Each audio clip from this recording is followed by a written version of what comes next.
Professor N P Padhy, Director, MNIT. Delegates from French Embassy, and our honorable guest, Professor Jean Tirole, Professor G.S. Tagayach, all the faculty members, distinguished guests in the ceremony.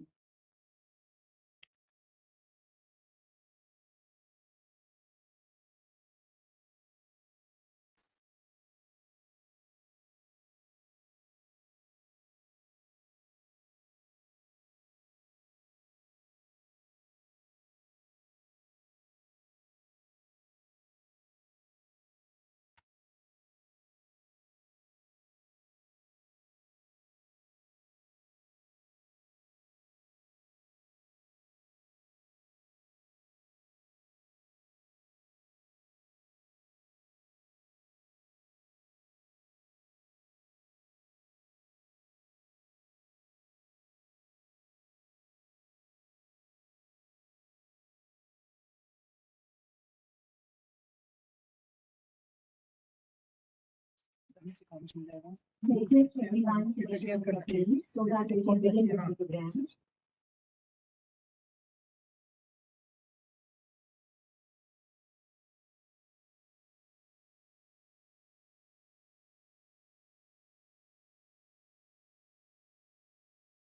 The sense of time had rendered clear, blue skies on high no longer clear.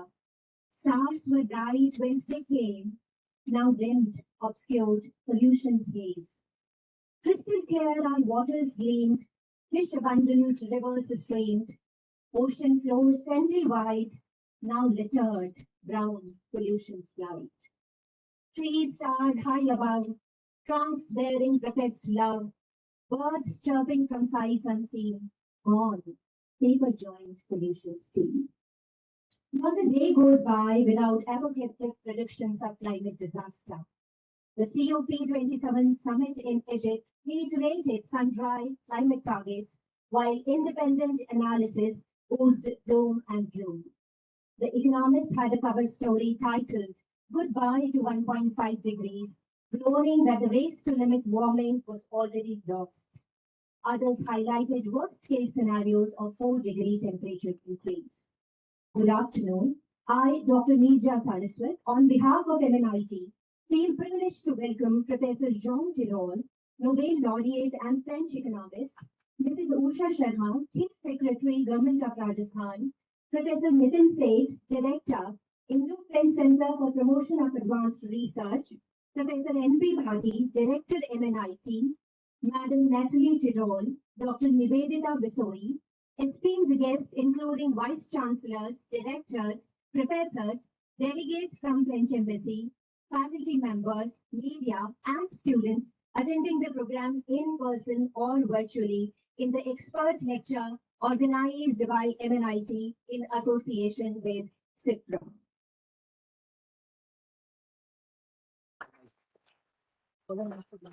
Any auspicious ceremony in India begins with the invoking of Goddess Saraswati, the goddess of wisdom. May I invite Professor Jean Tirole, Nobel Laureate and French economist, Mrs. Usha Sharma, Professor N P Padhy, Professor Nitin Seth, and Professor V.S. Tagayach to light the sacred lamp and imbue the environment with serenity and tranquility.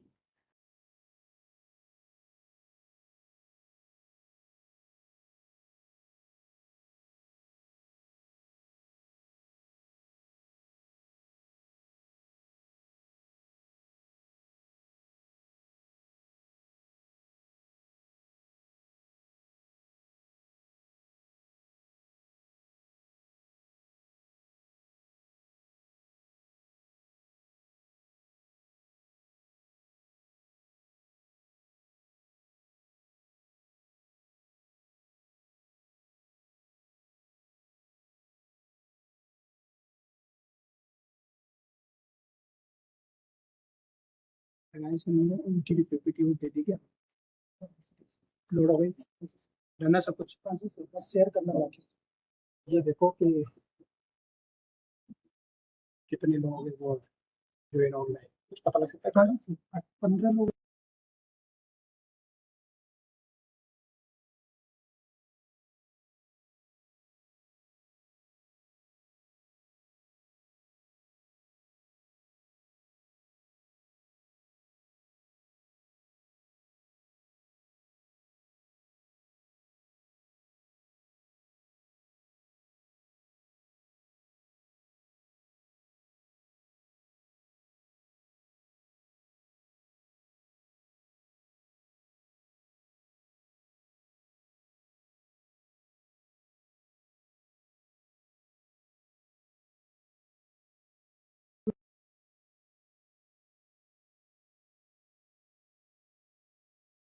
Flowers are the proud possession of mankind. May I request Professor N P Padhy to offer a floral welcome to Professor Jean Tirole, Nobel Laureate. Sir, please.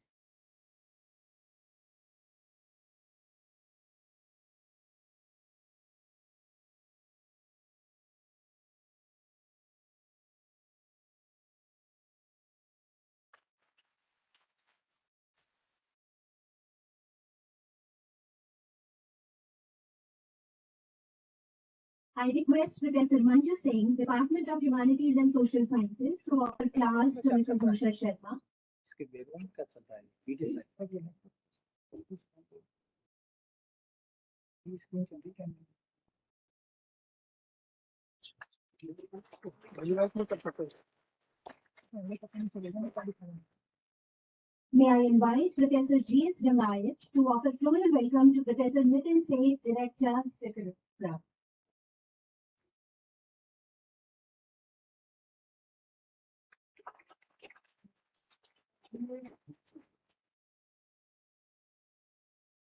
I now call upon Dr. Deepti Sharma to offer bouquet to Mrs. Natalie Tirole.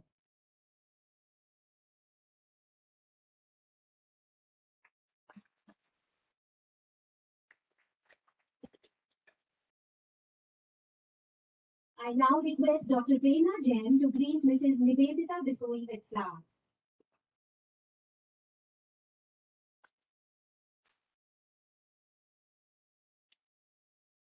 I now invite Professor Rakesh Jain to offer flowers to Jeane, the delegate from French Embassy.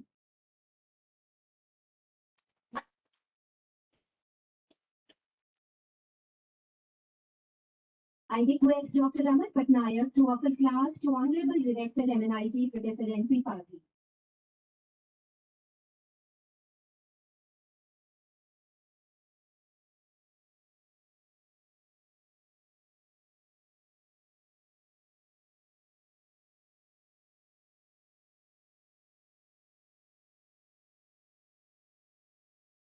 Next, I invite Dr. Satish to offer flowers to Professor G.S. Delight.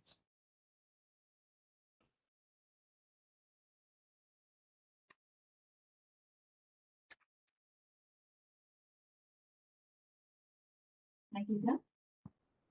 If there is something that instantly conjures up the image of Rajasthan, it is Rajasthani Pagadi. Indigenous to Rajasthan, it is reckoned as a symbol of tradition and veneration. May I take the privilege to invite Director Sir to adorn our guest, Professor Jean Tirole, with Rajasthani Pagadi. Please, sir.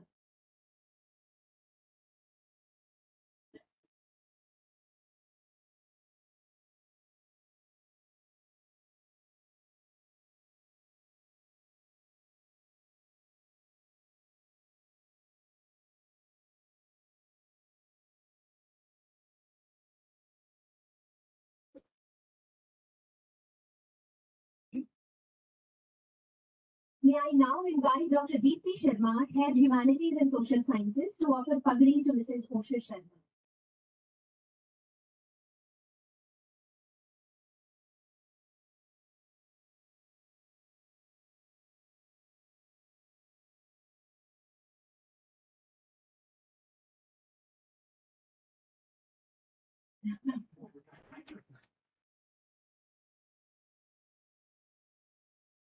Women donning the saka is a beautiful and a rare spectacle.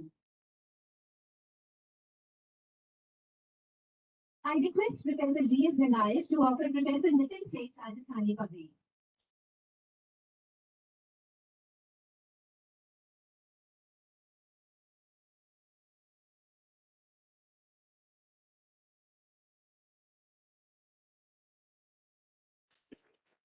Next, I invite Professor M. Mittal to offer Pagadi to Director Sir, Professor N P Padhy.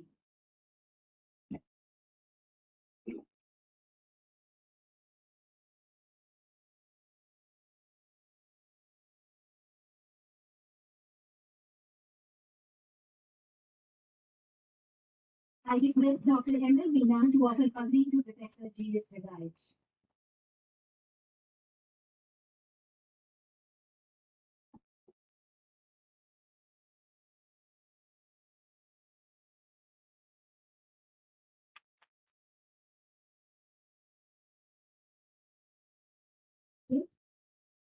May I now call upon Director MNIT Professor N P Padhy for his welcome address. Please, sir.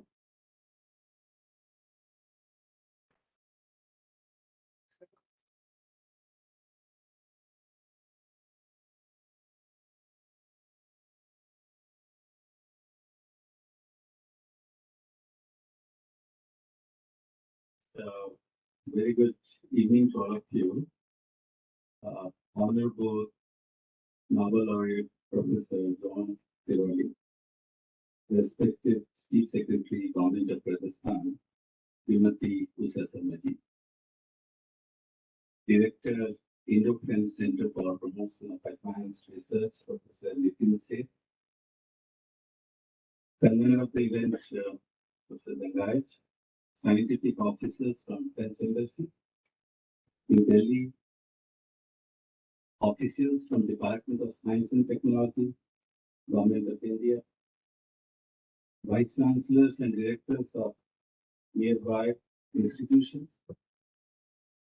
distinguished guests, and all my fellow colleagues, staffs, and dear students. A special thank to Ms. Tirole for traveling too long and be part of this event.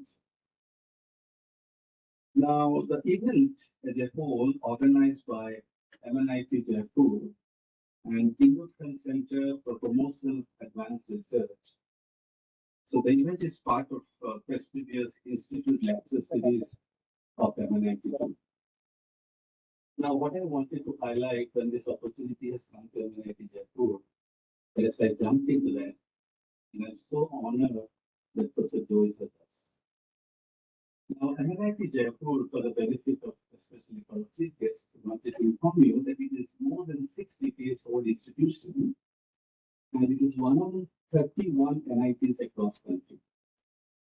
And we do have approximately 6,000 odd students, and there are 13 departments and 8 center of excellences, and we offer 8 undergraduate and 26 postgraduate programs across the institution. So the very interesting part that even though we offer UG, PG, and PhD programs, but from time to time for the state level and central level, central government employees, we also train them from time to time. Now, the very important part I'd like to highlight today, the institute has 15 international and 17 national live MOUs which are in active stage, which include Stanford, US, University of Dundee, UK, and University of Saskatchewan, Canada. Now, coming to the event, the theme of fighting the war against climate change, which is contemporary, as 21st century is dominated by advancement in manufacturing systems and applications in the area of information technology. Industry need to employ advanced technologies to capture the requirement of sustainability. Sustainability is a buzzword today that we all need to follow the requirements for sustainability, and which become important in the present era, especially considering carbon emission. And I'm very sure Professor Job will enlighten us more about carbon emission and the challenges in the future. Now, what exactly happening today due to the human behavior, the way we follow our day-to-day life, we don't care about Earth, but it is high time that we also respect the Earth's need, and we cannot keep on spoiling its greenery anymore. And to highlight, there are a few important topics today. One is climate change, loss of biodiversity, public health issues such as COVID-19, which cannot be ignored, that we have recently faced. Now, one important thing I like to highlight as an institution, MNIT 2020, which is National Education Policy, that is the main agenda of Government of India today. And we are very proud to announce that MNIT Jaipur has adopted most of the important factors of MNIT 2020 related to engineering education to oversee. And we are also happy to inform that our undergraduate students from this year onwards having the flexibility to create the skill to interdisciplinary areas, but not just limited to their own specialized. And that's what actually what we like to highlight at this stage, that we are working hard to take this institution to its new height, my dear friends. But now the dream become reality due to the footprint of Professor John as well as Ma'am Usha Sharma. I think you both have changed our page with your footprints. Once again, a big round of applause for you. On behalf of MNIT, I thank you all being part of this event, and I'm very sure that this 1 hour, 1.5 hours program from now will be certainly a memory in future for all of us. Thank you very much once again. Jai Hind.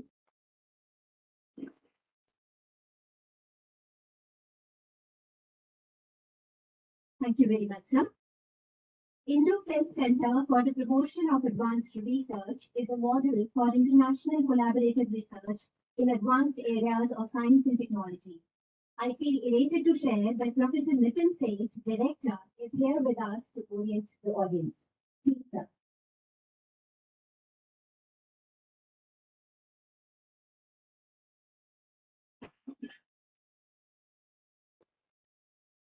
First of all, I want to welcome to each and every one of you from the same city who host us at such a beautiful gathering and beautiful place. First and foremost, I was not prepared to give a speech, and this is not my time to give a speech. So I would not take much time, but just thank MNIT and Usha ma'am for joining us on this particular occasion. I would like to specially mention the thanks to Dr. Didier, my friend from Embassy, who helped a lot in managing the entire show seamlessly. So thanks, Didier, for all of this. And I just only say thanks and let us enjoy the lecture. Thank you so much, sir. I feel pleasure introducing Chief Secretary of Rajasthan, Mrs. Usha Sharma. Mrs. Sharma is the second woman to hold the top bureaucratic post in the state. She has also been given additional charge of Rajasthan State Mines and Minerals Limited. A 1985 batch IAS officer, she has been on the central deputation in New Delhi since 2012. She has been the Secretary of the Sports and Youth Affairs Ministry and has also served as the Additional Director General of Tourism and Director General of Archaeological Survey of India. May I invite you, ma'am, for your address, please.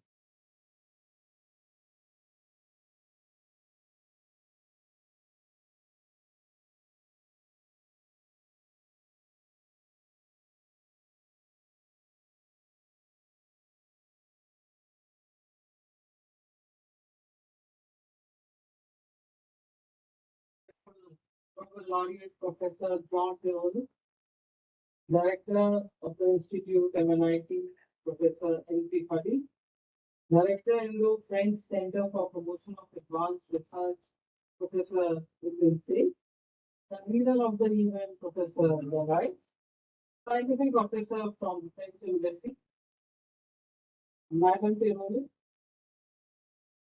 officials from the Department of Science and Technology, Government of India, Vice Chancellor, Director of the Institute. I'm given to understand that many have joined virtually also this conference. Yes, Mrs. Director MNIT, Nivedita Bisoits, delegates who are attending the event online mode, faculty members, and yes, it's a matter of great pride to be sharing the platform with Nobel Laureate Prof. And I am really grateful to Mr. Padhy for inviting me to be a part of this function. And special thanks to Mr. Nitin Seth, who initiated this process of organizing this prestigious lecture all across the country.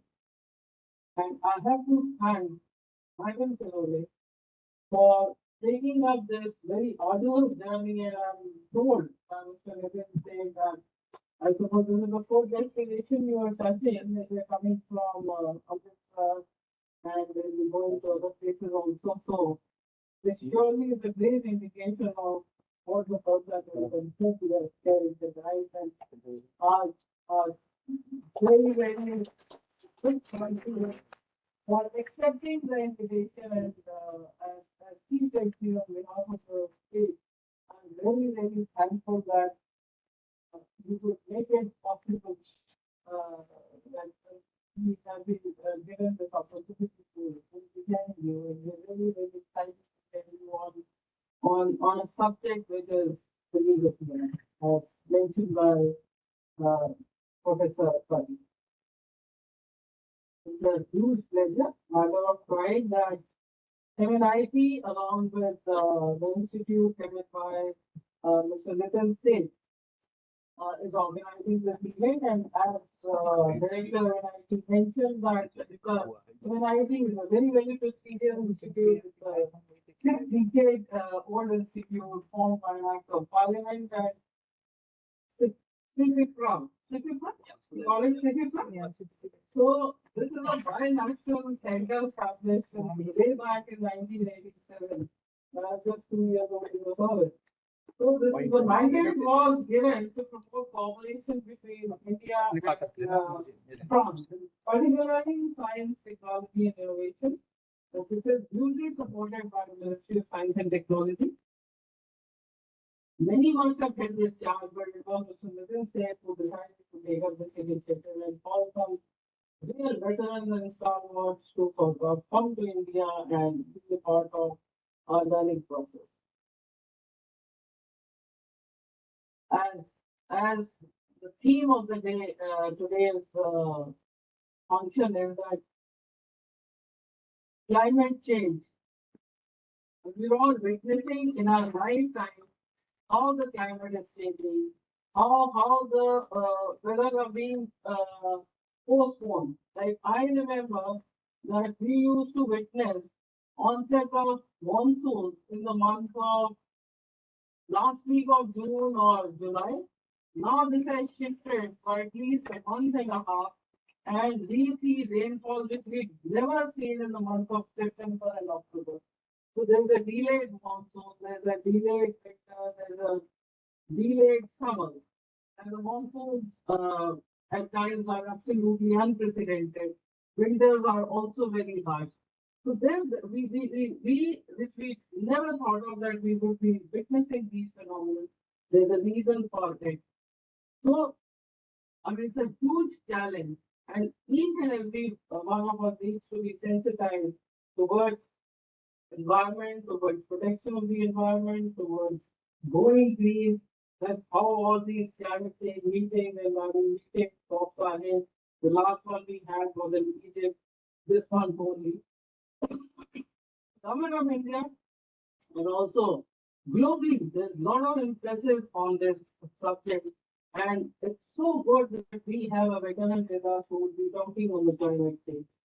We all know that 21st century is dominated by advancement in manufacturing systems, especially IT, ICT, and industry also needs to take care in terms of the sustainability, in terms of the requirement, and because the unsustainable human activity, because of this, the planet Earth is facing various challenges such as worldwide environment deterioration, climate change, loss of biodiversity, leading to a lot of health issues.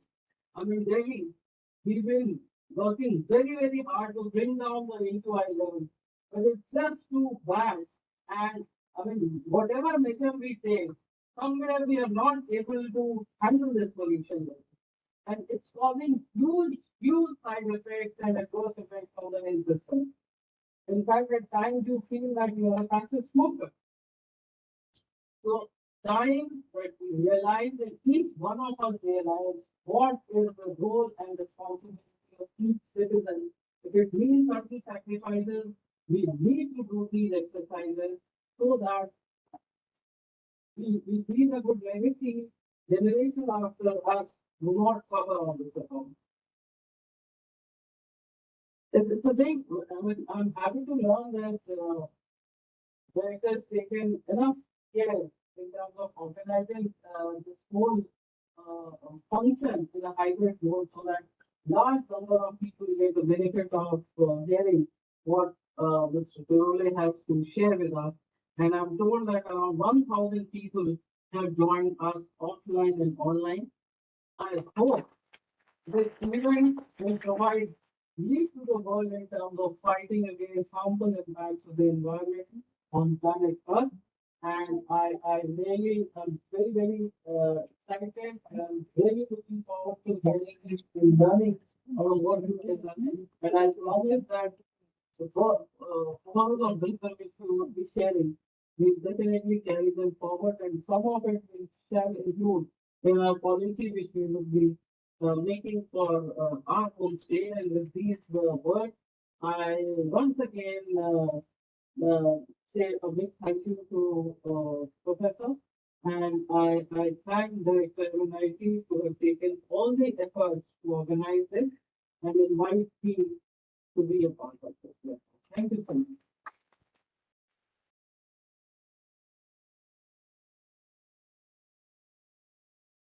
Thanks a lot, ma'am.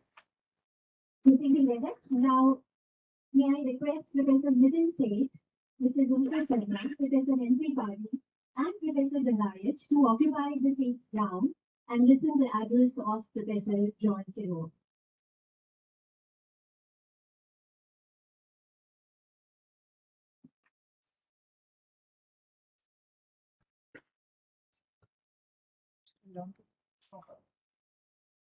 I feel privileged inviting our expert for the day. Professor John Tirole is honorary chairman of the Foundation J.J. Lafont Toulouse School of Economics and scientific director of TSE Partnership.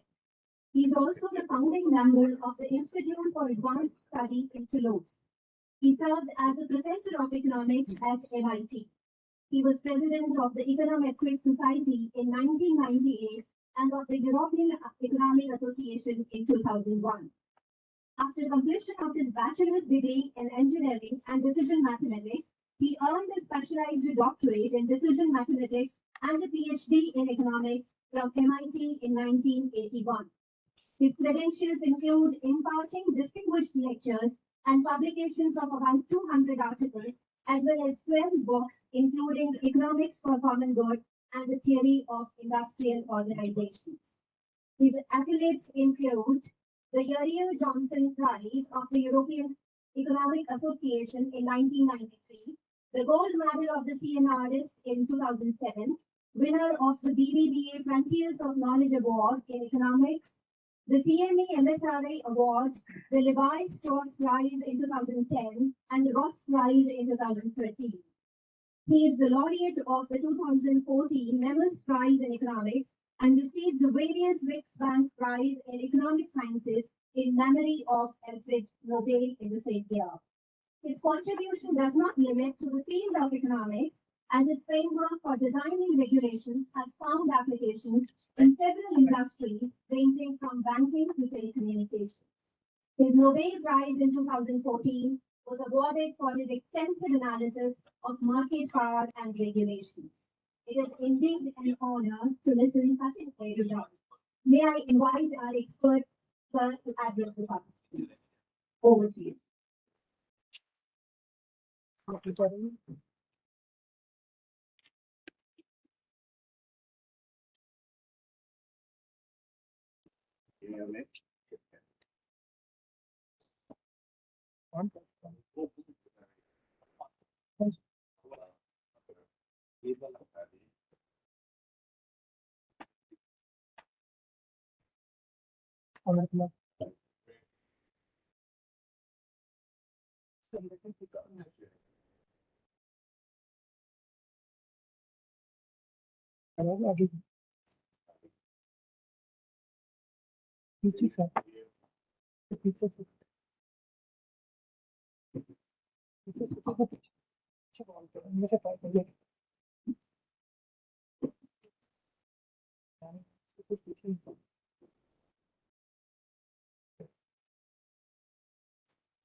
uses the microphone. So thanks a lot all of you for your warm welcome. I'm very pleased to be here. I also want to thank the students for the wonderful diagnosis. Very thankful to take credit for me. That was very, very nice of you. So this is actually organized by CEFIPRA and the French University. Of course, we already started Professor Nitin Seth and Professor Jeane. And that's a very nice thing to do. And I'm very pleased actually, I think I'm an economist, and I'm very pleased to be in engineering school actually.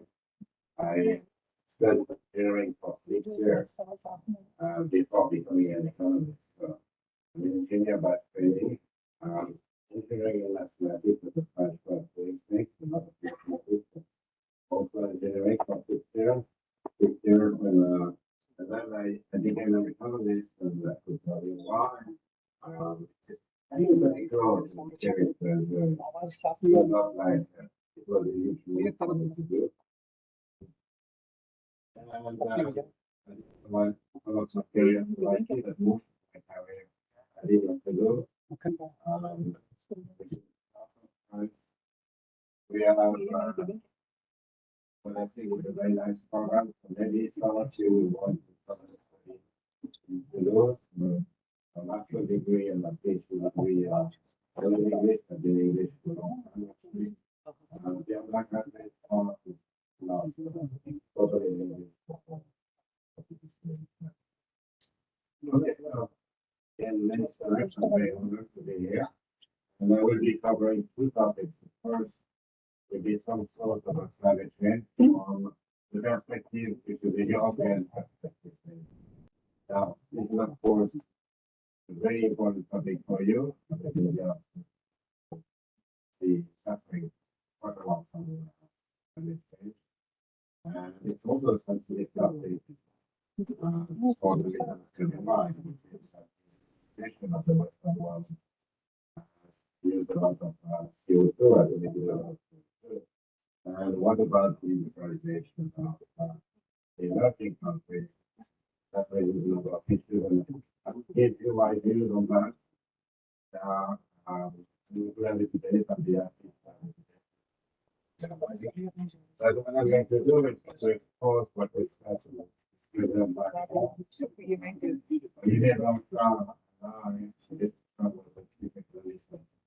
At the end, and also Professor MNIT. And I was asked by Nobel Laureate Prof to write a report on number of key challenges for the future, and which was three. And the first one was climate change. So I'm basically going to go through the recommendations we made. It was not a report for the president of France in Europe. That was going to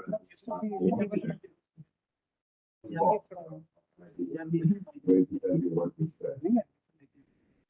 Okay, and then if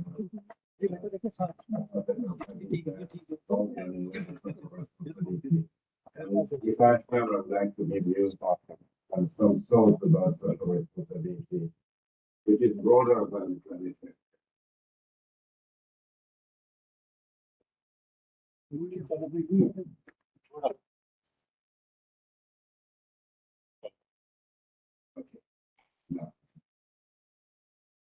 Okay, so the word is climate change. Hello.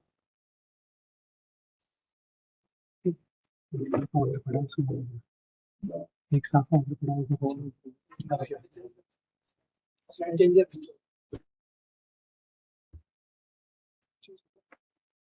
Pointer use करना था ना.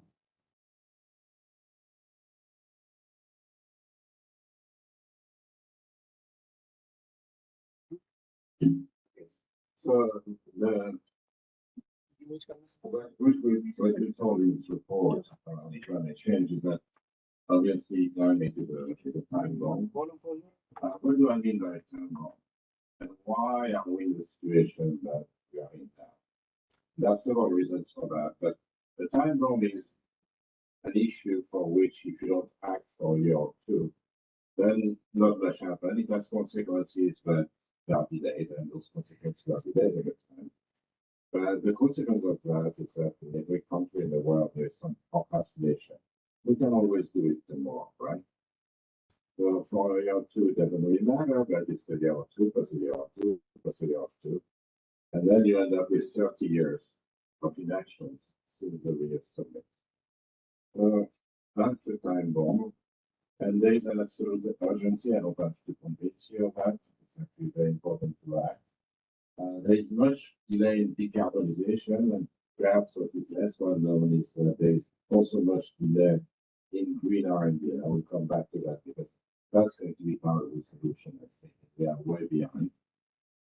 There's some good news, fortunately. So, for example, there's been a lot of progress in wind and solar energy, and they are not perfect energies because they are intermittent. We don't know how to store energy yet. We know how to do it, but we don't know how to do it at a reasonable cost. There are some issues with transmission grids, which are not ready actually to accommodate the large increase in demand coming from heat pumps and electric cars and the like. So there are lots of issues to be dealt with, but it's good news that some have been delivered. Light actually is also very good news. Electric vehicle, we see must make progress on that, but it's good news. But we have lots of other things like alternative proteins, you have vertical farming, all kinds of things that raise the hope, and we have some hope of actually doing better.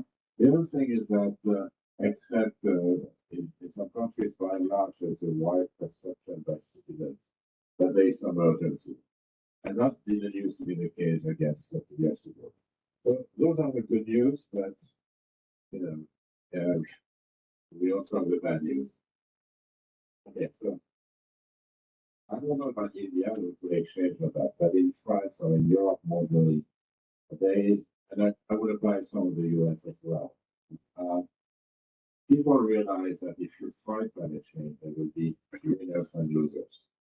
There will be people who win, of course, the people who actually, especially young people, and the future generation, but the losers, of course, are people who actually have to pay. And it's worth paying, of course, but you know, you have to take into account that some people will lose.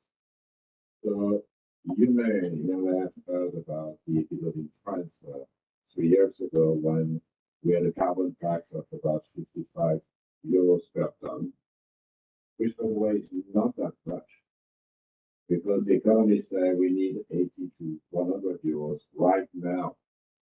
So the price of carbon, if you wanted to give the right incentives for the private sector and the public sector and individuals to actually reduce their consumption to meet the target. They agree that the target, the 1.5 target is no longer achievable, but you will need 100 euros of dollars. Okay.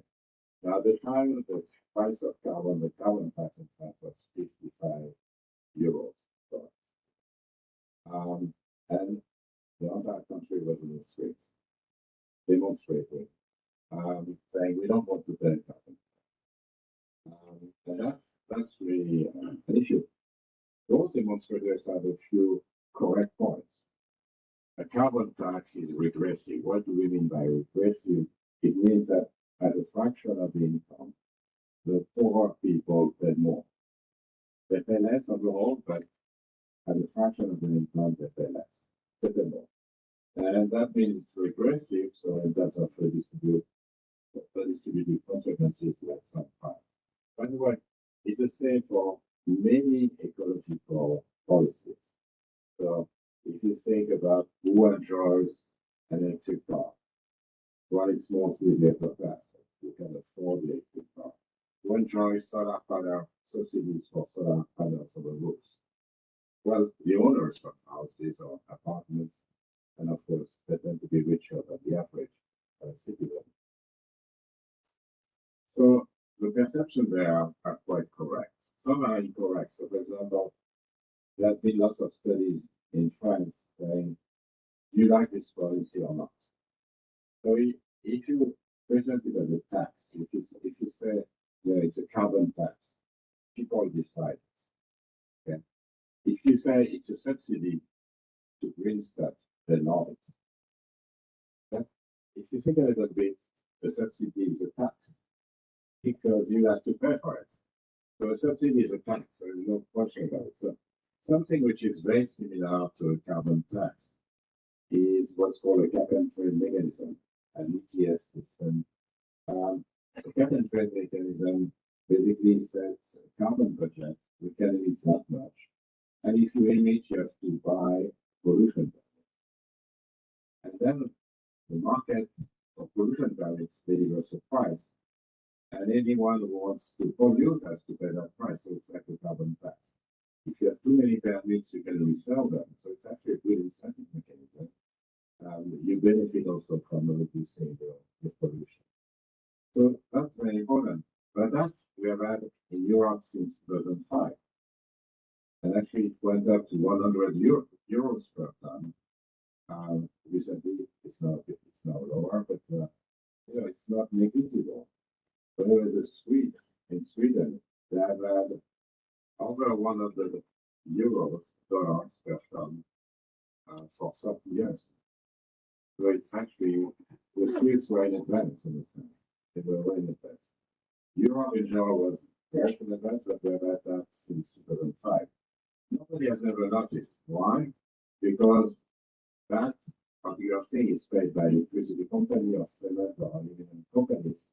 But the consumer never sees it. It sees it down the line, it's its prices, but it doesn't know.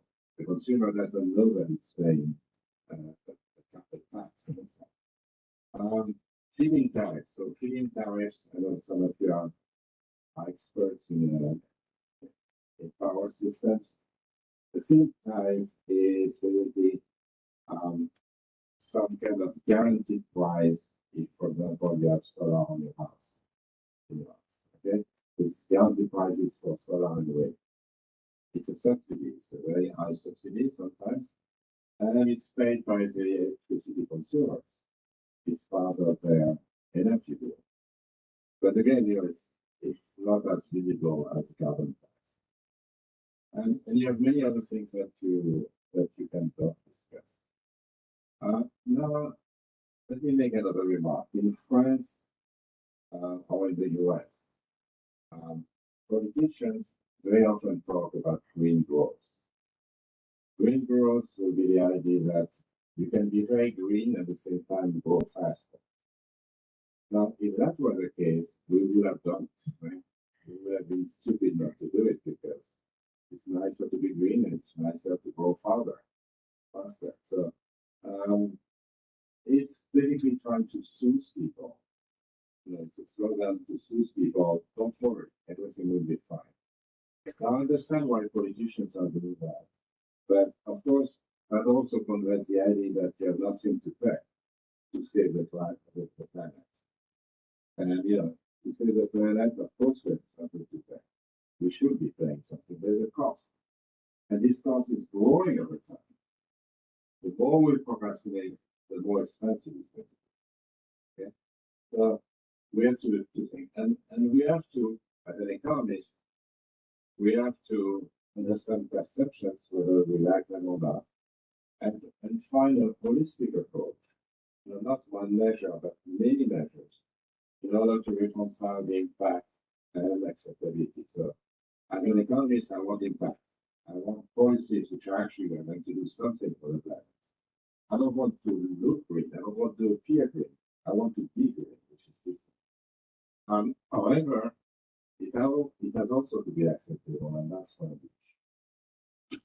So for Europe, we recommended a series of measures, which I'm going to detail. Some of them are not very original, but and we'll discuss the applicability to the rest of the world. Okay? So the first thing, by the way, we were a commission. They were originally Usha and myself, and then shows 24 economists around the world, and mainly US and Europe. And there were only 8 out of the 24, only 8 were. And we did, and there was a total consensus, people on very different horizons. There was a total consensus that we needed a carbon price. So it could be a carbon tax, it could be a cap and trade system. But the idea is that we need a carbon price if we want to fight climate change. Was a kind of a consensus among the Commission, as it is among economists in general around the world. Why? Because you want to create real incentives to reduce pollution. That's very important. You want people to actually be made accountable for what they cost to the world. And therefore, you really want to have this carbon tax as an incentive. And it allows you, and that's something that people often don't understand, it allows you to achieve your pollution target at the lowest cost. So if you have a carbon price at $100 per ton, those who can basically reduce their pollution for $20 or $50, they will do it.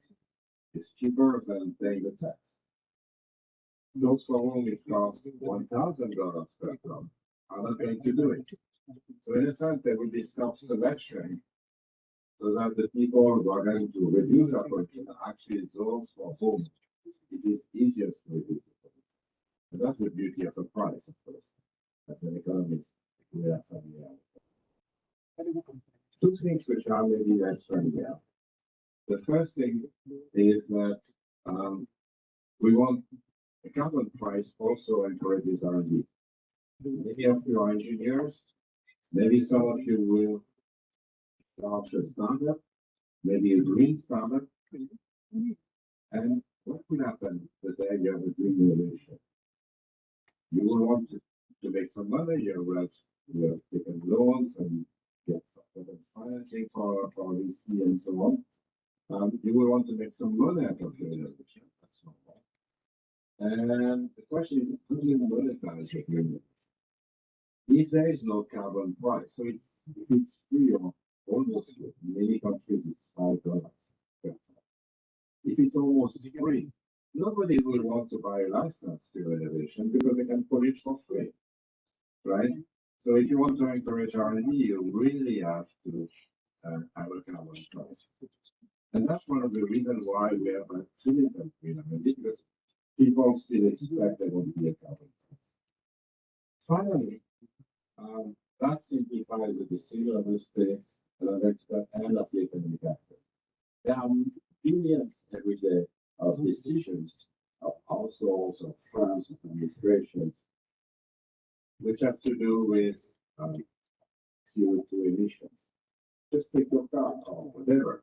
And then that's a simple thing because everything is embodied into the price of gas, the price of people, the price of pollution. Okay, so this is yeah, answer myself. If I'm a consumer, yeah, that's good. If I'm a consumer and I want to be green, and I'm going to the marketplace on Saturday morning and I'm buying some tomatoes. And there are tomatoes from Toulouse, which is my own town, and there are tomatoes from Spain. Spain is a bit warmer than Toulouse. Toulouse is actually warmer than Paris, but it, I sell tomatoes from Spain, nice, but you need trucks to bring them to Toulouse, so that emits CO2. How much? I have no clue. How much CO2 was emitted along the way? Absolutely no. Now, what about tomatoes from Toulouse? No transportation, that's great. But maybe it was wrong because the climate is a bit colder. Maybe it was grown under a warehouse, which uses energy. So what should I do? So that's me trying to wonder at the newspaper caricature. They call me the economist amateur. So yeah, they made fun of me because I was comparing different parameters. But if you, that's going to bring me to the second part of it. I mean, this is actually a serious remark, which is that if we want to behave socially responsibly, we need the information. And that's not easy. You know, often I don't know whether I have different choices. I don't know which one is the green one. I just have no clue. Okay, so I will come back to that with this issue. And this is very big also now in Europe, especially, but also big in the US. It's a socially responsible investment. It's not only as a consumer, but also as an investor. What kind of companies do you invest in? And we go back to. Okay, so I believe, and I don't believe in that, but in theory, you would like to have one price worldwide, identical for all sectors, and the same for household firms and the public sector. Why? Because when there's a ton of CO2 which is being emitted, it doesn't matter who emits it, it's a ton of CO2, and the damage on the planet is the same. Okay, so whether you emit a ton of CO2 or I in France with a ton of CO2, it's exactly the same impact. Okay, so that's in theory that's what should be the case. And the other point I want to make is that there's a need for an overarching picture. It's not only the direct impact that you have, so some of you are in supply chains.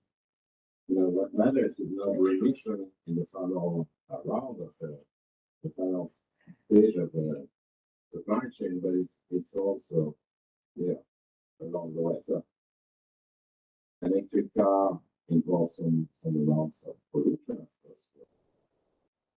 It can be green or it can be less green. So if your electricity that you are using, your electric car is made from coal, then it's highly polluting. So in that case, the electric car is not as green. It should be. Actually, in France, it's a little bit better having an electric car because electricity in France is made without almost any emission. Because we have 75% of electricity is from nuclear. So we have very little emission, very few emissions. And that's and I will come back to the clean development method. Okay, I could say a few words. So you may remember that the students are probably too young to know, but in 1997 we had the Capitole agreement, which was one of the big agreements. And there was an interesting policy which was designed by the Capitole agreement, which basically consisted in saying, okay, let's add actions in emerging markets and reward those actions to the price of them. So concretely say, if a European company spend money to prevent deforestation in Indonesia, for example, then this company could get pollution permits in Europe. It was not created, but it was about to be created on the ETS, the cap and trade mechanism in Europe. So that was the idea, is to use a market price, which was a price on the European trading system, to reward people who would actually save CO2 emission in less developed and emerging countries. Yep. There were problems with that. There were lots of administrative issues. But there was a more fundamental issue. The more fundamental issue is it's what's called leakage. It's one of the many forms of leakages. So if I save some piece of forest in Indonesia, now the reason why this forest was cut in the first place, would have been cut otherwise, is that the people wanted to produce soy or wood or something like that. Now that means that at the margin, the price of soil or wood will go up a bit. Okay, so if you have many actions like this, the price of soil or wood will go up, which means that there will be an incentive for others to actually cut forest, deforestate elsewhere. So it's what we economists call generative effect, which is that there is a price reaction which says, okay, you're being nice because you're protecting a forest there, but actually, because the price of soil or wood goes up, then there will be other forests which will be cut. Okay? So that was a complicated mechanism. It was well-minded, but in the end, not very efficient. Okay, so the carbon price. One of the reasons why people don't like carbon prices is often not done well. So we explain in the report that first you should have no exemption or very few exemptions. It's very tempting for a government to give exemptions to specific categories. And in France, we have a number of those. And the yellow jackets who were in the street actually were saying, it's unfair. Look, the farmers are not subject to it. The truckers, the fishermen are not subject to it, and so on. Why should we be paying? You don't think is that if you ask some categories to pay, and then you exempt the others, it's considered as being very unfair. Second issue is basically offshoring. So something we have been worried in Europe for a long time is that if we put a carbon tax or we have a cap and trade mechanism, so we raise the price of carbon, then those industries which use a lot of carbon will move abroad to a country where there is no price of carbon. So this offshoring, and then there is another leakage, of course, because Europe will not have done anything. Basically because sure it's polluting less, but somebody is polluting more. So there's a leakage, and in the end, not much effect. So what we recommended with some caveats is a carbon border adjustment mechanism. So basically, the idea is that at the frontier of Europe, those countries which do not have a decent carbon price would have to pay an import duty. Now, the difficult thing is the following: is how do you compute this import duty? Okay, that's a difficulty because you don't know the pollution of your importers. Because say in France or Europe, you not see what's happening in China. So it's hard to measure pollution in China for Europe, and therefore that will be based on estimates. Okay, and by the way, that's what the European Union is going to do. So I, as an economist, I'm not thrilled by this measure because it's going to be very rough. I see more as a pressure to be put on countries within a better carbon. I'm in favor of cap and trade as opposed to carbon tax on the back to discuss why. But what we need also is some kind of ability to forecast price in the future. So why is that important? Well, often it's not the current carbon price matters.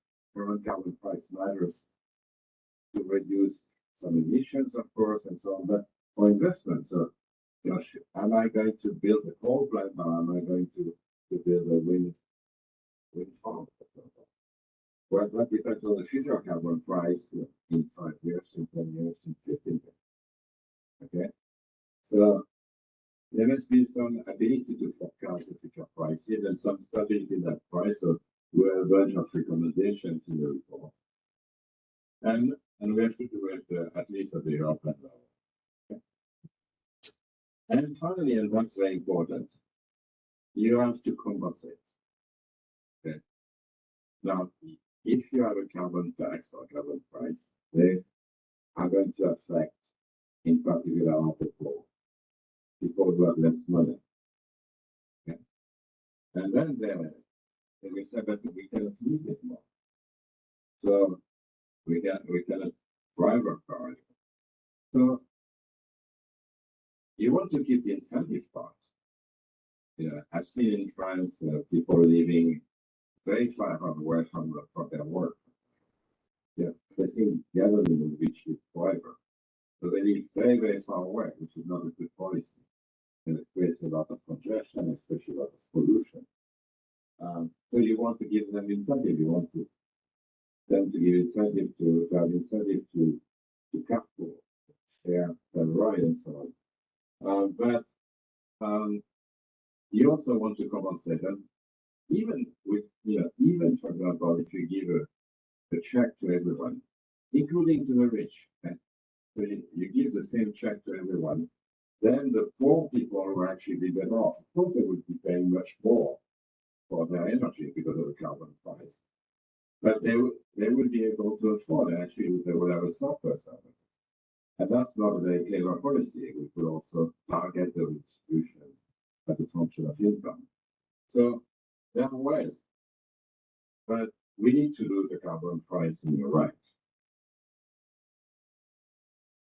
Okay, is carbon pricing happening?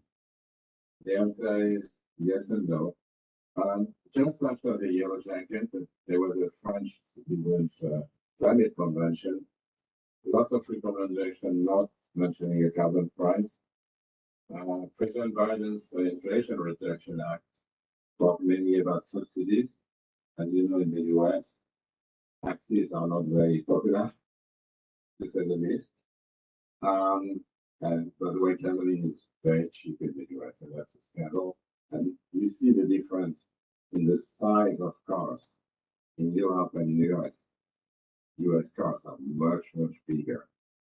And things will be even worse. Fortunately, in the US, you have an agency which is called the EPA, in charge of protecting the environment.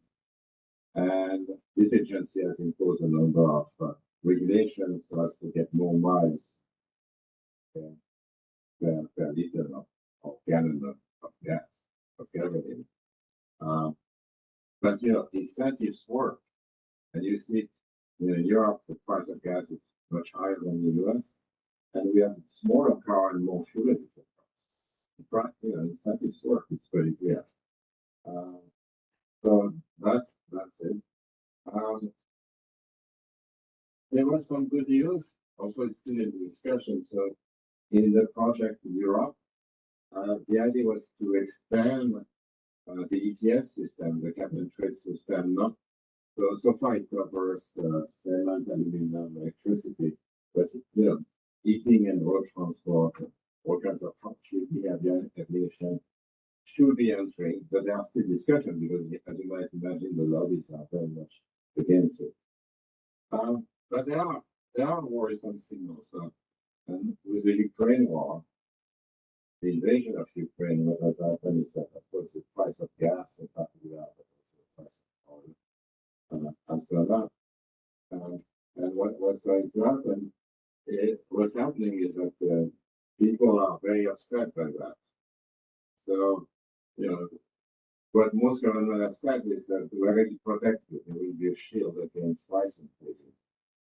And sure, you understand why people are upset, but at the same time, it's also a message saying you can continue polluting and we guarantee your low price. And that's not a good message, I say. And you have had some bad events. So for example, the EU approved a plan by Germany to 27.5 billion to compensate its industries for the cost of purchasing cars. So again, what the German government does is basically saying you can pollute, it's not going to cost you very much because we're going to subsidize it. That's no good. German policy has often been good, but in this respect, energy hasn't been that good. Okay. So, second big important policy is to have research and development subsidies. Okay. Right now, just having a carbon price, just controlling our emissions is not going to suffice. It's necessary, but not sufficient. And we need disruptive R&D. So, for example, for solar and wind, we need storage technologies. Okay. things like that. We need a number of new technologies which are going to deliver a green production of energy. Okay. Now, why is that? There is a high probability that the carbon price will be too low. And there is resistance in all countries against the carbon price. So it will be too low. So the numbers that will be computed by economists are not going to be respected. But there's more generally very important role to state in manufacturing some kind of disruptive innovations. And what we propose in the report is some kind of DARPA or ARPA mechanism. Actually, we call for the creation of DARPA energy for the European Union. DARPA actually was a successful experiment with government, in that case the US government, trying to push new innovations with a very specific governance of that process. So that's very important. This is industrial policy. Industrial policy is wonderful if you do it well. It's terrible if you do it poorly. Don't do it if you do it poorly. And the idea is to have something which is really science-based. You are scientists, you must understand that it's the scientists who have to choose that because they know what is more likely to work. It must be independent from political pressure and lobbies. There must be must be a real manager who has authority to basically choose a few interesting projects, not try to give everyone money, that's wasting money. You have to choose the ones which are likely to succeed, to sow where the soil is fertile, and then evaluate and stop. Often administration in the West have difficulty in stopping projects that don't work. If you think about a VC, it's very fun. The VC will finance projects in a staged way. And when things don't work, they stop. And then they allocate the money to other projects. Whereas when it's the government, often, we try to prove we were right in the first place, and there is lobbying and so on. And then you keep on financing projects which are going nowhere. So that's very important, especially the private sector, when feasible, set objectives and not try to reach it. So here's a good example. For the vaccine, we didn't know what was going to work. Okay, for the COVID vaccine, we didn't know. It turned out that the least likely technology, messenger RNA, actually turned out to be great. But if the US government or the Europe had said, oh no, I don't want this technology, I want this technology, well, perhaps we would not have been here today. Who knows? It's very important to set a goal, but not say you have to do it this way. Don't put all your eggs in the same basket. Let the market decide. You set the goal, and that's important. Okay. Now I talk about DARPA. That's a policy which is being used also by the National Institute of Health in the US, and also by the NSF in the US or the European Research Council in Europe. Basically, to have a set of policies which are going to make it happen. And I think it's very important because we are very late in the game. We have procrastinated. The situation is extremely difficult. We know we need those disruptive innovations. But if we put enough money, the vaccine example is actually a message of hope.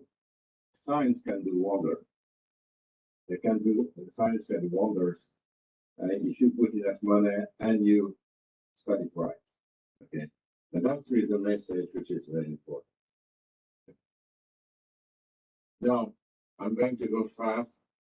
In some cases, you may want to start out the mandates. I'm going to go fast because I would first like to talk a bit about social responsibility, but also an exchange with you. For electricity, as I said, we need to almost double. I don't know about India, but in Europe we need to double the production of electricity. And that requires a lot of investment in generation, but also in the transmission grid. And one of the issues we have in Europe, and you may have in India, and we have in that, but Europe is a large number of states, and each state is still in control of its power grid and dispatch.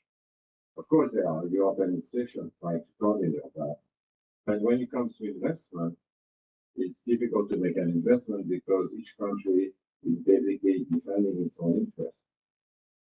But the European interest, which is a more important interest, is not represented so much. So that's an issue. We had in the commission some discussion around nuclear power. We are not experts. We didn't want to go too far into that because we're not experts. Our conclusion is that we have to keep the nuclear power we have.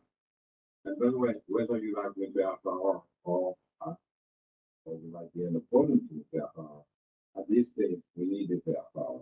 Because if in Europe, if we get rid and think of France, 75% of the energy of electricity is nuclear. You get rid of nuclear, what happens? At best, it's going to be gas. To be coal, I don't know. We will increase our emissions by a huge amount. That would be absolutely terrible. Because wind and solar have their own parts, right? Yeah. For one thing, when there is no sun or no wind, or if it's in the wrong region, we use gas turbines instead, right? Which is not very green. So that's difficult. Okay. For a new generation of nuclear, we didn't take the stance to do result we are not completely. So what can Europe do? And then we could talk a little bit about outside Europe, in particular emerging countries. Well, that's I think there is a very high cost of delaying negotiation. I never trusted the court process, to be honest. I think the court process is useful because it allows an exchange of information and so on. But it's going to be limited. And the cover of the economist is not random one. And that's something I got convinced of a long time ago. Why? Because the court process, just like any UN process, works by unanimity. Now, imagine that you need to have unanimity of 196 countries, giving a veto right to any such country. So every country has a veto right. Okay? So it's clear that the ones who produce the fossil fuels, they will never want to have a carbon price. They don't want to have a carbon price. Okay? That's not in their interest. So they will always stand up. And at COP21 in Paris, the carbon price was abandoned immediately because, people who organized it, they knew that Saudi Arabia or Venezuela or Russia will never sign such an agreement. And they wanted an agreement to be signed.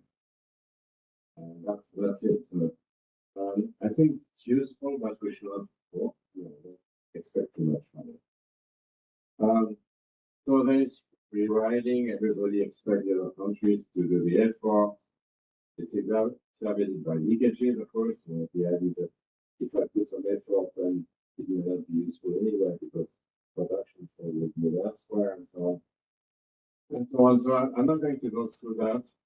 And by the way, the Green Fund also has been some discussion at COP26 and COP27 when it was designed. I think it was designed in 2017, but I'm not sure. When it was designed, the flow that it was just a collective pledge. And the collective pledge never works. Nobody feels in charge, right? So, I've seen many collective pledges and it never works. Okay. In Europe, what can we do in Europe? Well, not much, to be honest. we are 8% of the pollution. Probably in 20 years from now, we might be 5% and enough. What we can do is to be a role model, to be green, to show we can be green. Border tax adjustment to put pressure on other countries. The sort of bullet point is very important, I think, is to have green R&D.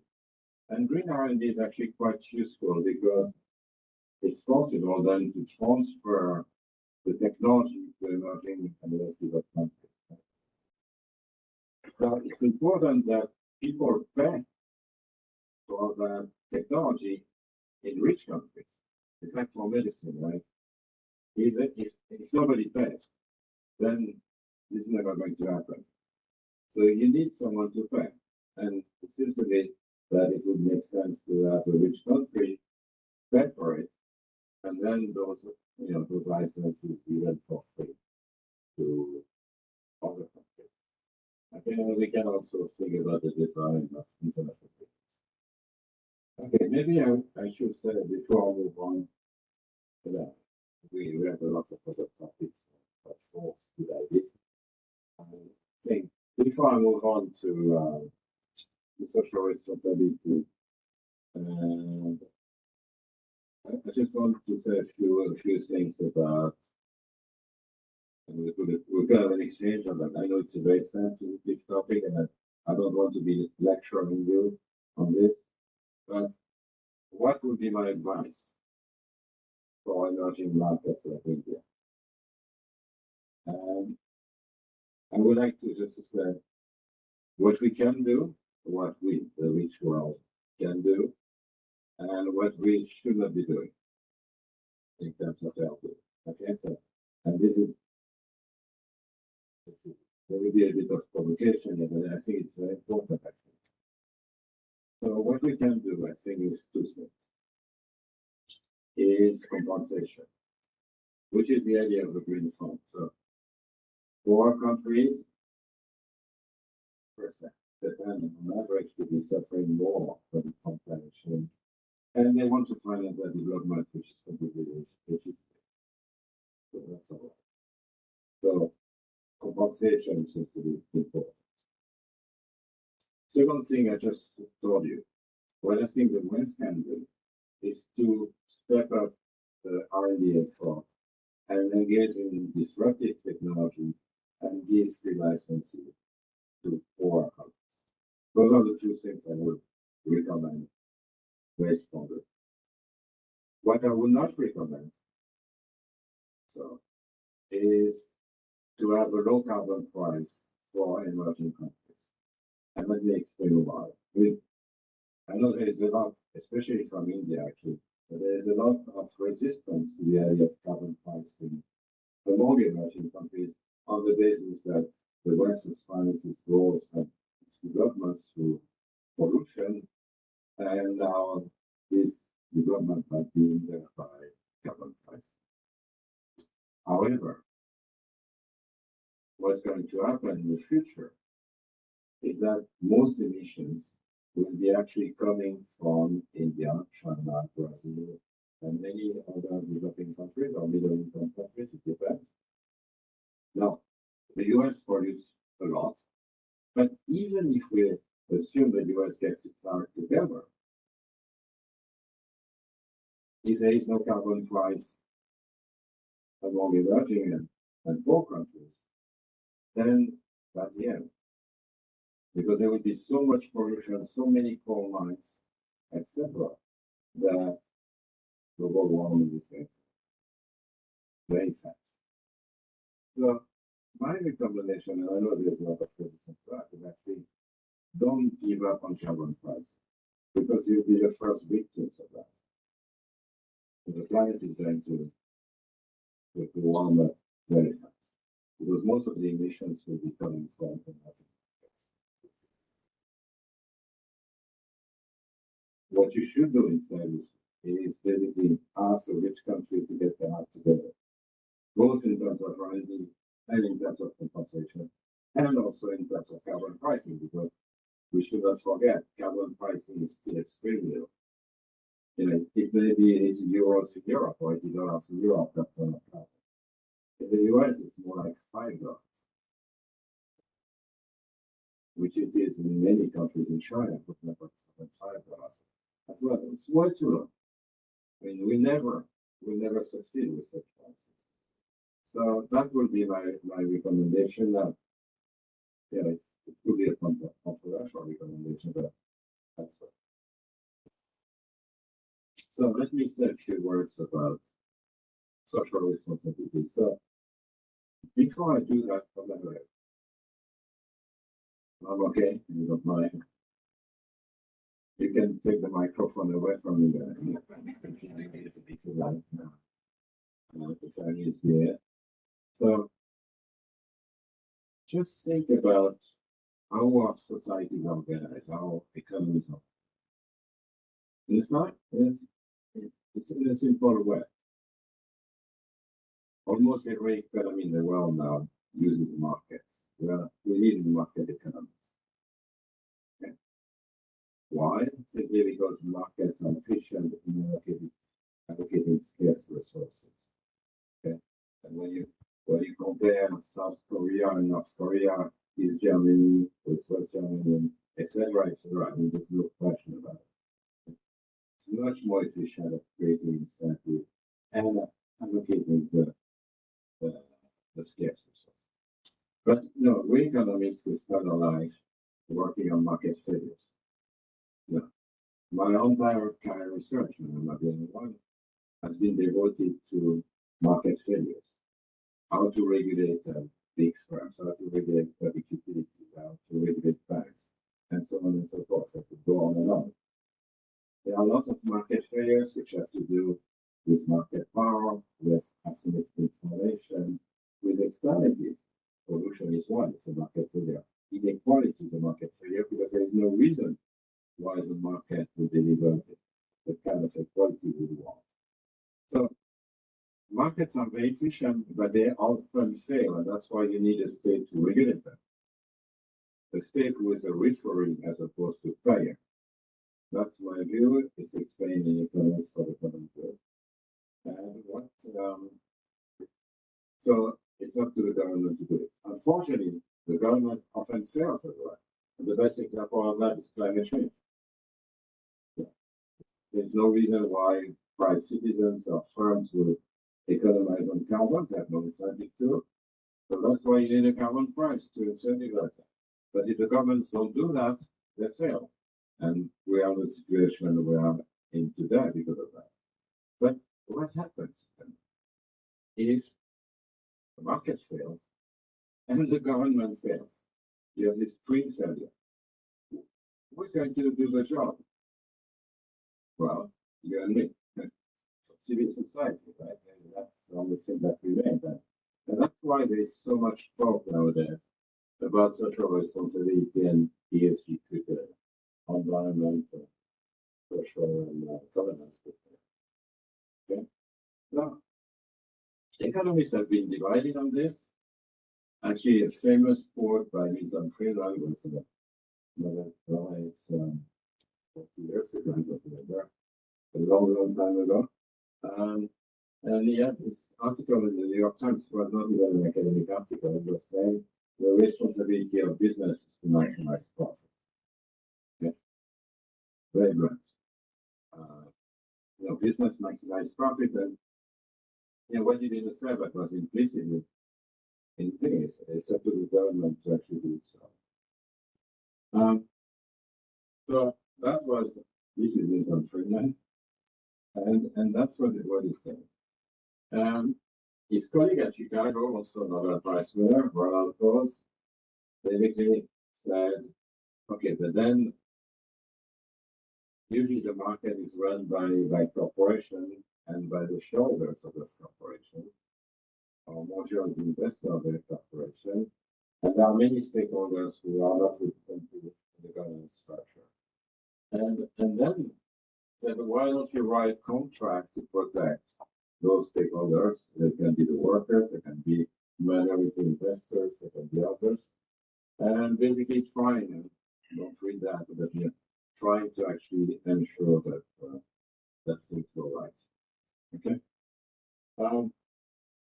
Now, I already told you that our economies are run in a sense around two principles: the market economy, which you can identify with another space, and regulation. So one of the people who work on regulation was people who actually work on externalities and the internalization of externalities to a price.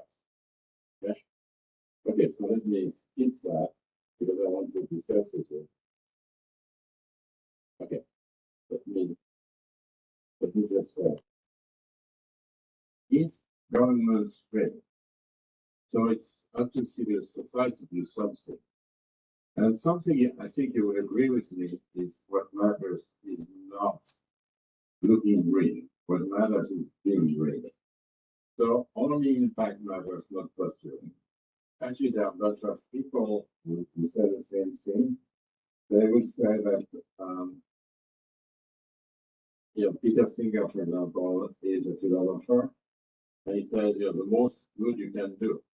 So you would like actually to do the best for society. And this requires, and I'm coming back to a theme I had before, this requires good information, a good understanding of economic mechanism. Okay? And I'm going to conclude with that because that's actually quite important. So we face informational challenges when we want to be in a socially responsible way. We need data collection along the value chain to see, for example, how much carbon was emitted. We need, for example, we need investment to be additional. So, for example, the Kyoto mechanism said you can get this money, those free permits, only if you have made an investment which was additional, meaning it will not have taken place in the absence of this subsidy, which is always very difficult to prove because you never observe the counterfactual. Okay? That's difficult. So, for example, let me give you an example. If I invest in a hydroelectric plant in Norway, there is a lot of water in Norway. One of those many hydroelectric plants in Norway. I look green because I actually invest in a firm which is green, doesn't emit CO2, it's wonderful. Except that this plant already exists.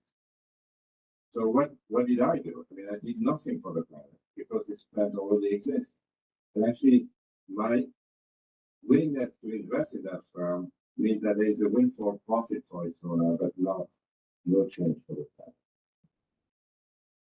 So there is a big debate, and maybe you can contribute to that. There's a big debate, and those are very complex issues. The debate is about exclusion versus vesting tax. So if you think about socially responsible investment, one thing you can do is basically say, I'm not going to invest in oil and gas and those dirty industries. Okay? Okay, that's fine. But it's a little bit more complicated than that.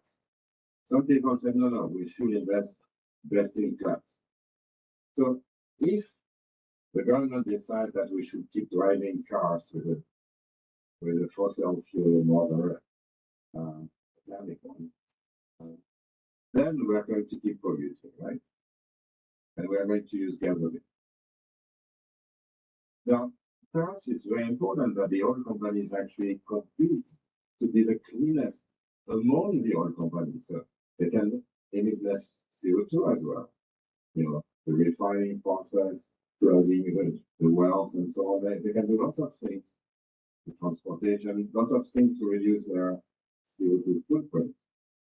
And, some people will say, you should not be investing in oil.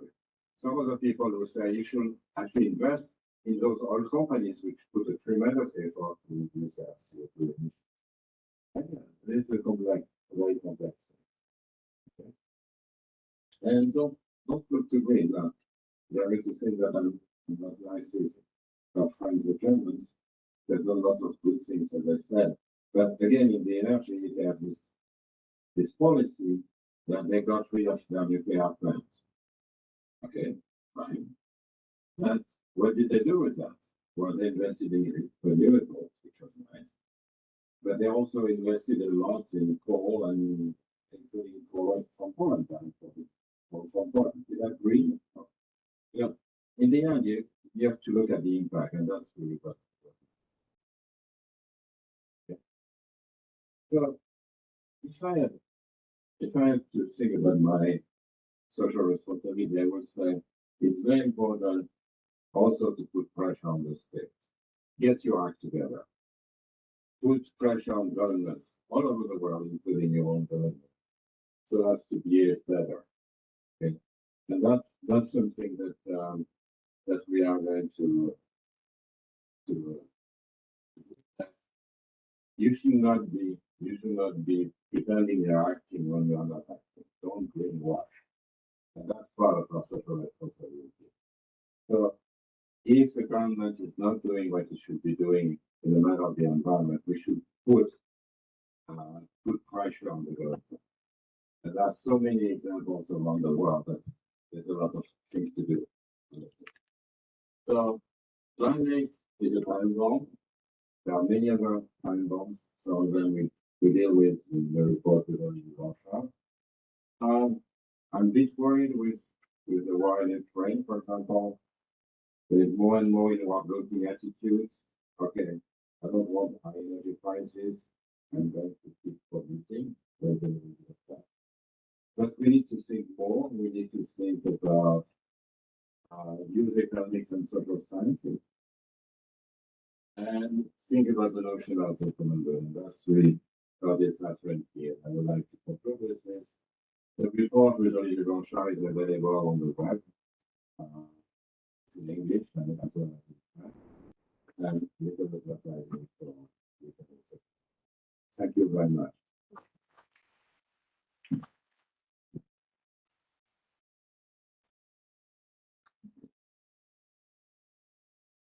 Thank you very much, sir, for such an enlightening session.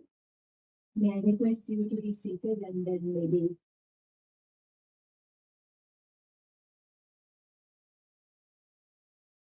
After such a scintillating address, may I declare the House open for questions. I would request the volunteers, maybe they can reach out to the persons raising their hands.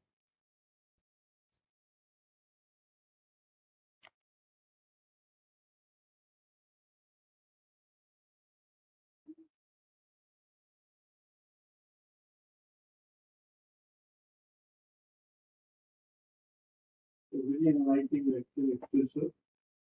Thank you for implementation of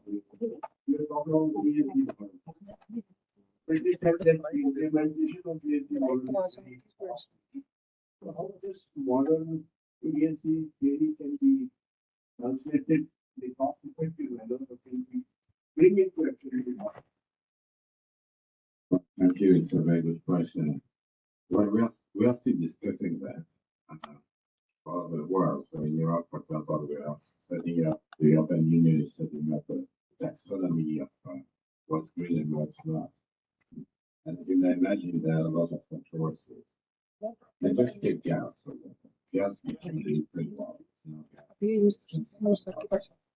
No. Is gas green? Basic answer is no. Right. Yeah. Because gas pollutes a lot. But is gas green for Poland? The answer is yes. Because the environment is coal. And coal emits twice as much CO2 as gas. So you see the kind of difficulty we face. There was a debate about the French nuclear power. We know that from the point of view of CO2, it's a no-brainer. It's no good. You know, so there are all those debates about what is green and what's not. They're surfacing in the PhD criteria, for example. But they're also surfacing many other policies. For example, if the French government uses green, for example, greenness as a selection process for suppliers, for example, or the central bank chooses its investments on the basis of the taxonomy, then there's a lot of impact as well.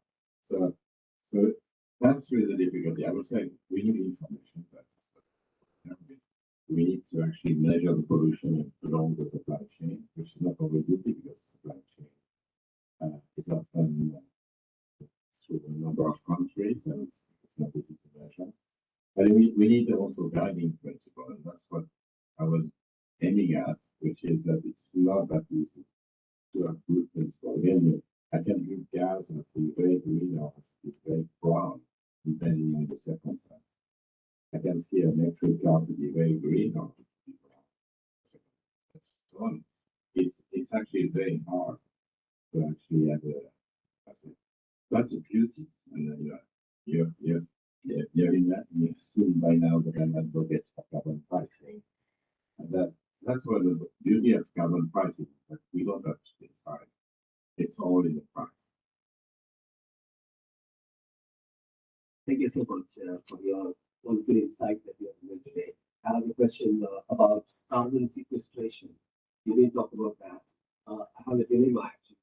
You look like a very strong votary of polluters pay principle, and if the Kuznets curve is a reality, then I think the developing countries will have no chance to reach that level. That's one. Second, let's talk about a country like Bhutan, which is nearby India, and it has decided to have 72% of it has 72% of forest cover right now, and it is in their constitution that they will maintain 60% of forest cover for all time to come. Now, I'm wondering that why this Hindu is getting all kinds of heat waves because of the carbon sequestration. There's a lot of debt for nature swap has happened, and a lot of European countries have funded them and stopped them from cutting the trees for the logging operations, right? So I lived in Bhutan for about 7 years. So this is one dilemma that in my mind is going on first. I think you're the right person to tell you what is the reality of it. How a country like Bhutan is so committed will suffer just because the carbon emission is happening in the rest of the world, especially the Kyoto Protocol you referred. US backed out. So can you throw the light why US backed out of Kyoto? Okay, so why did the US step out of the Kyoto Protocol? And of course, because of public opinion back in every country. But more seriously, Kyoto Protocol actually had a number of interesting policies, but it had a big flaw, which is that it was only a few countries which made commitments and many other countries didn't. So it basically led to unraveling. I think even Europe, if you think about Europe, Europe was actually the one who really tried to implement Kyoto seriously. It set up this the organ trading system, ETS system, the cap and trade. But then there was a recession of 2008, so less demand for energy, and there were various other reasons, and the price of carbon on the ETS market went down to low levels, actually below 10 euros actually. And basically the Europeans said that happened. They didn't say that, but basically they said, oh, the other countries are doing nothing, so why should we? So they let the price fall. They didn't try to stabilize the price or make it contingent at the time on economic activity. So that's the issue, that everybody feels it's up to the others to do the job, right? And that's why everybody has to be committed at some point, in some way. You talk about your first right of carbon sequestration. Well, that's a tough one. That's a tough one. Some people I know said, let's not invest our money in that. Some others say, no, we should invest. The case for not investing is that basically we continue producing fossil fuel. If carbon sequestration, capture and sequestration is in place. The case for actually investing in that technology is that I think, unfortunately, fossil fuel is going to be still around for a long time with disastrous consequences. So if we can at least capture most of it, we really have to capture most of it, of course, because otherwise it will be an excuse to continue polluting. But that could be good, and I think we will need that technology as well. Yeah, the general thing, I'm not a scientist, but even the scientists, and that's normal, they don't always know what's going to work. Is it going to be heterogeneous? Is it going to be this and that? And the answer is we don't know in advance. It's like for vaccine, right? We have to try the various things, not putting all our eggs in the same basket, and really put some effort into R&D. So, as in my view, I think carbon sequestration and capture is actually probably useful. I may be wrong, but it's, on deforestation, well, I think a country we actually, as carbon sinks as opposed to carbon sources, should be rewarded for. It's the same thing. It's like sequestration and so on. If you are taking stuff out, it's actually good to against climate change. So you should be rewarded for that. And hopefully, you can appeal to social responsibility, or you can appeal to citizenship. So maybe in Brazil, with Bolsonaro being run for the moment, maybe the policy would be more respectful of the environment, maybe.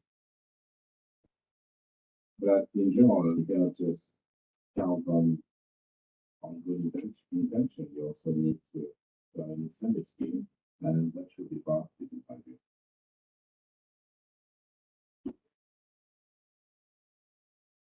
Thank you, sir. So nice of you on the part of COP27 and G20 summit going on next month in India. Point is that how the climate change and renewable energy for sustainable development goal. There are two questions. First is, I'm living in India. I'm not living in Finland or Germany or Australia. The climate is different to different countries. So there should be one large local climate change act to be introduced. I'm living in India, so Indian government should be introduce the local climate change act. Second, the part of my friend the ESG. ESG means environment, social governance. It should be a part of social responsibility and act as a announcement. So my madam is not here, but is one.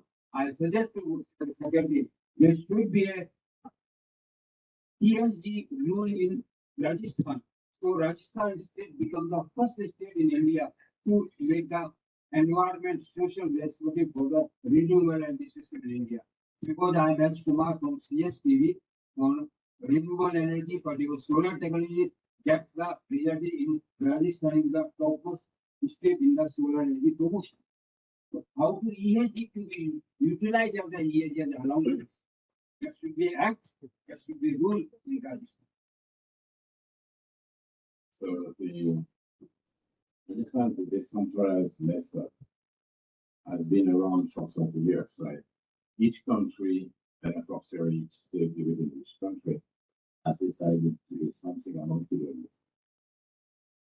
And and this is what an economist could have predicted. In the absence of incentives, people do a few things, but not much. And that's true also for countries. We are right way to be down. So at some point, the only way we're going to solve this issue is by having more countries, most countries actually, sign that.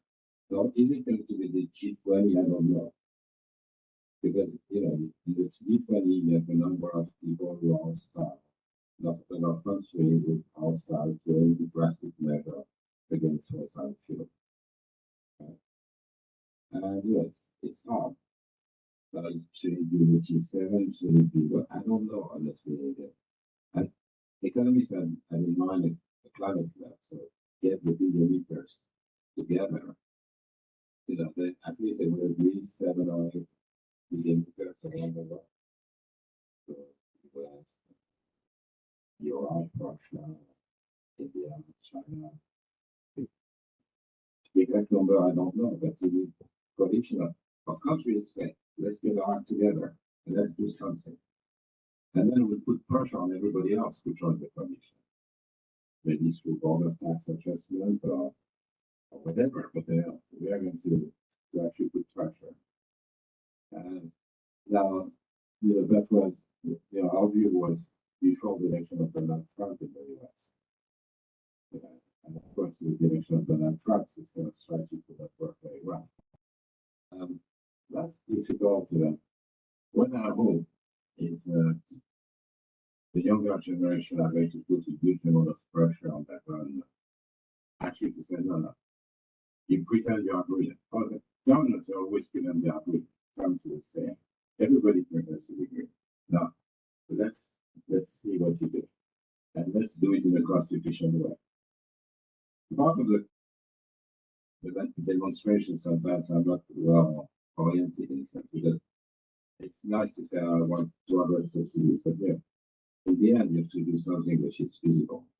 And if we don't use the most cost-efficient way, then the cost of fighting climate change is going to be even higher, and it's going to be very, very hard actually to have anything going on. So we have to put, and I guess the younger, unfortunately, our generation should have, my generation should have put more pressure than it hasn't. Generations sometimes with various things. Because our Prime Minister says New India, science and innovation. It is an innovation to make the social responsibility. I would wish that the session should have continued for more time, but due to paucity of time, we have to curtail it short. I would request all the participants to post all these questions during the IT break. Thank you so much, sir. Proceeding ahead with the program, may I request Professor Jeane to come on the stage. Meanwhile, I also Dr. Revel Meena to offer Rajasthani public for him. And I would request Dr. Davison to say a few words.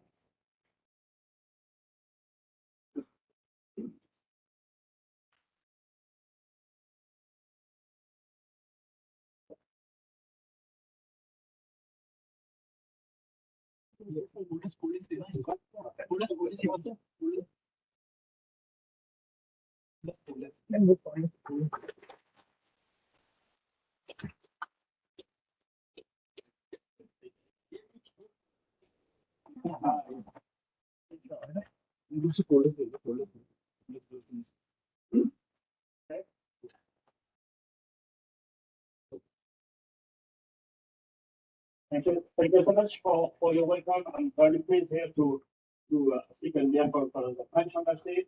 I will be very short. I just want to highlight that today, thanks to Professor Jeane, we have an overview and idea of what's going on in France. France is a country of science, is a country of teaching, and it's a country where we welcome all international students. I just want to give you two numbers. The first one is that in France, half of our PhD students are from abroad, 45%. And all the Indian students are really welcome in France in many topics in English. The second key number I would like to give you is 2,000. 2,000 is a number of masters that are right now totally taught in English. Professor Tirole already mentioned this at the beginning of this talk, and I want to refresh this because we, once again, the Indian students, the Indian faculties are very welcome in France, and we want to work together for the very fruitful cooperation. Thank you so much.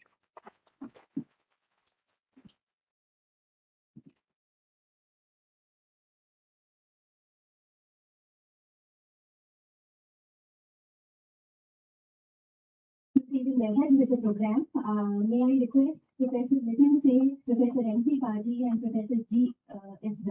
to join Professor Tirole on the dais. Please, sir.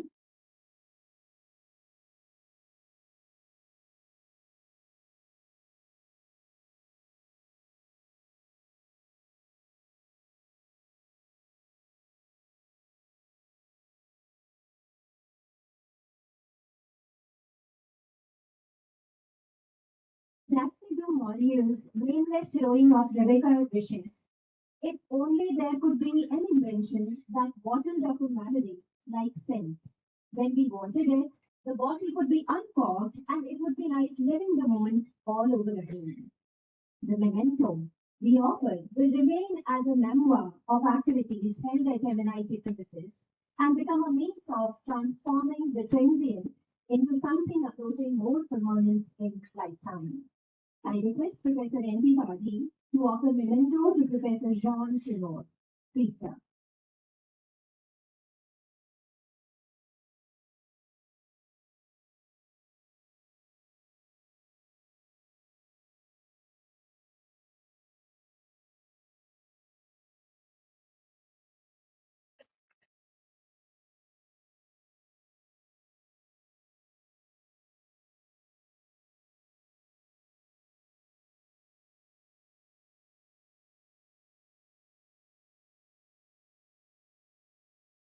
You will be able to preserve the memories of the Pink City.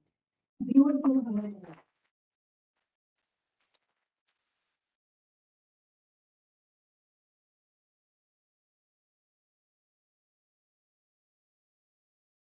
Next, I call upon Dr. M. N. Meera to offer a memento to Professor Nitin Seth.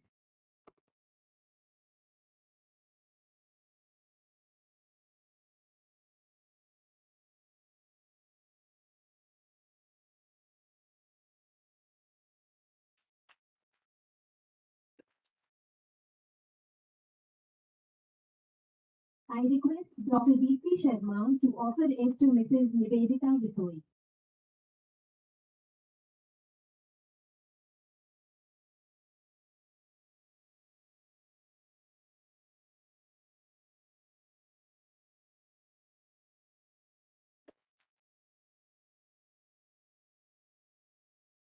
Next, I invite Professor Rakesh Jain to offer the memento to Dr. Jeane Redison.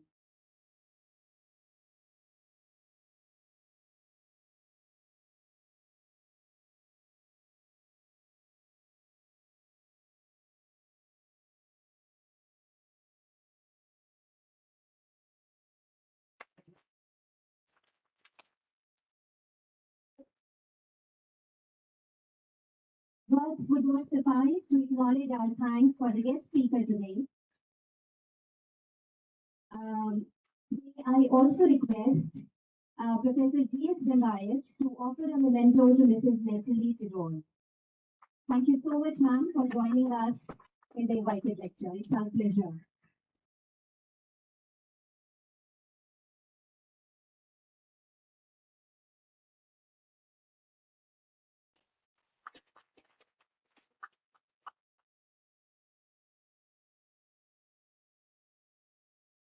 Words would not suffice to acknowledge our thanks for the guest speaker today.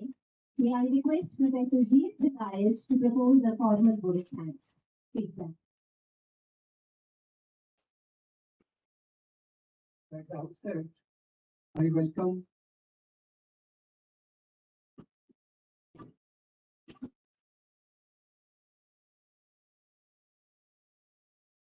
Professor Joe, Nobel Laureate Prof of Sciences, and Mrs. Natalie Tirole, and I thanks for giving excellent contemporary talk and coming from all the way from Toulouse.